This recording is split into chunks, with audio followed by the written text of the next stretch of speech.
Dalia Fahmy is an associate professor at Long Island University and senior fellow at the Center for Global Policy in Washington, D.C., and joins us now live from New York. And from where you're sitting there, what are these protests looking like to you? Is this something that could gain momentum or keep up the momentum to become something bigger?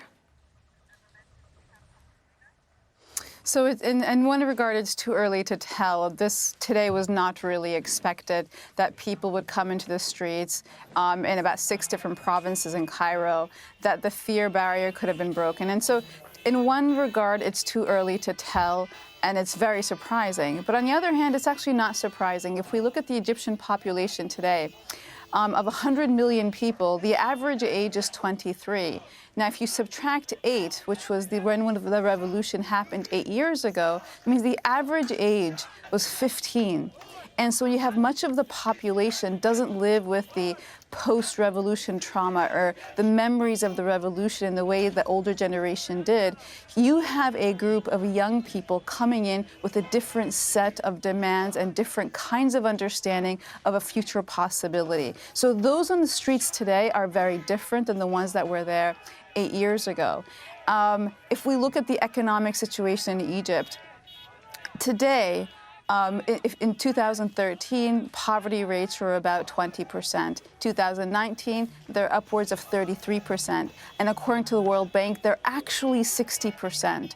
And so when you have much of this population is, number one, young, did not see the benefits of the revolution, and is living in a level of poverty and is clamped down with levels of austerity that is really crippling everyday life.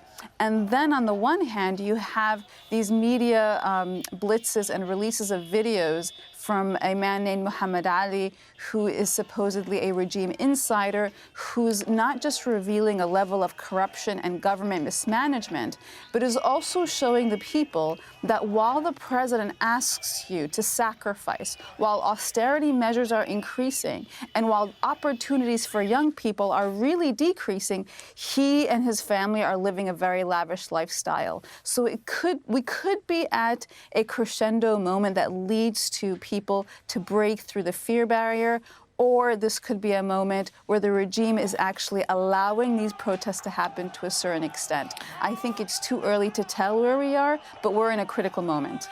Right. Going back to Muhammad Ali, whom you mentioned, who was a military contractor, he's also an actor, currently sitting outside of Egypt, yes. Putting out social videos, social comments.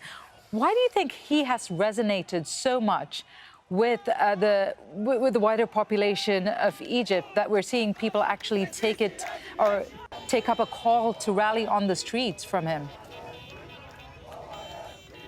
Right. So on one hand, he's not ideologically bound. He's not in the typical camps that we see. He's not an Islamist. He's a secularist. He's in many ways just a simple son of the nation. He's an actor. He has a following. But he's also speaking as a regime insider, as a former contractor for the military, who is uncovering or revealing the level of internal corruption, but also a complete government mismanagement of Egyptian funds. If we look at, for example, the amount of external loans that Egypt has taken, they used to be 46 billion in just 3 years ago.